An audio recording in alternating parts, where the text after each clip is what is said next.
अहमद एक पुराने दरख्त के नीचे बैठकर रोने लगा। तभी उसे दूर से एक बूढ़ा दरवेश अपनी लाठी टेकते हुए आता दिखाई दिया। उस दरवेश के चेहरे पर ऐसा नूर था कि अहमद की आंखें चुंधिया गईं। दरवेश अहमद के करीब आया और पूछा, नौजवान, तुम इस वीराने में क्यों रो रहे हो? तुम्हारी परेशानी क्या है?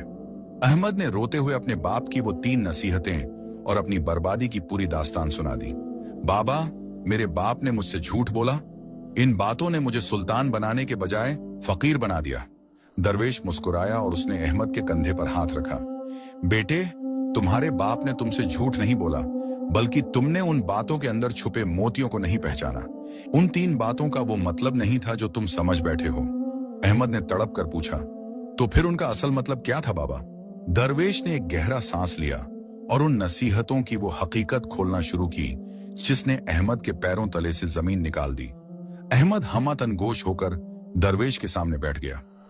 उसे ऐसा लग रहा था जैसे उसकी जिंदगी का सबसे बड़ा फैसला अब होने वाला है। दरवेश ने शफकत से अहमद के सर पर हाथ रखा और बोला, बेटे, तुम्हारे बाप एक बहुत बड़े दाना इंसान थे। उन्होंने तुम्हें जो पहली नसीहत की थी कि तुम जिस शहर में भी जाओ वहां अपना एक घर जरूर बनाना, इसका मतलब यह नहीं था कि तुम ईंट और गाड़े के मकान खरीदते फिरो। इसका असल मतलब यह धरने की जगह न थी। सुल्तान जलालुद्दीन तख्त पर बैठे परेशान नजर आ रहे थे। अहमद ने आगे बढ़कर सुल्तान को सलाम किया और कहा, झिल्ले इलाही, अगर आपकी इजाजत हो तो मैं इन 3 तालों को खोलने की कोशिश करूं। सब लोग अहमद के सादा लिबास को देखकर हंसने लगे, मगर सुल्तान ने उसे मौका देने का फैसला किया। अहमद संदूक के करीब पहुंचा। उसने संदूक पर लिखी हुई तहरीरों को गौर से देखा। उसे फौरन एहसास हुआ कि ये तहरीरें बिल्कुल वही नसीहतें थीं जो उसके बाप ने उसे मरने से पहले की थीं।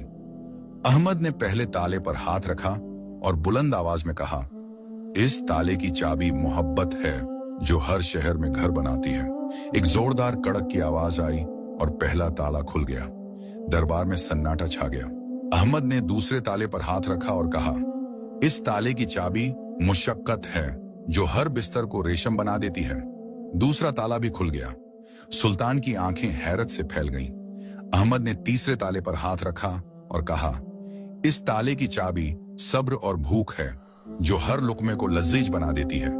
जैसे ही ये अल्फाज कहे गए, तीसरा ताला भी खुल गया और संदूक का ढक्कन खुद ब खुद ऊपर उठ गया।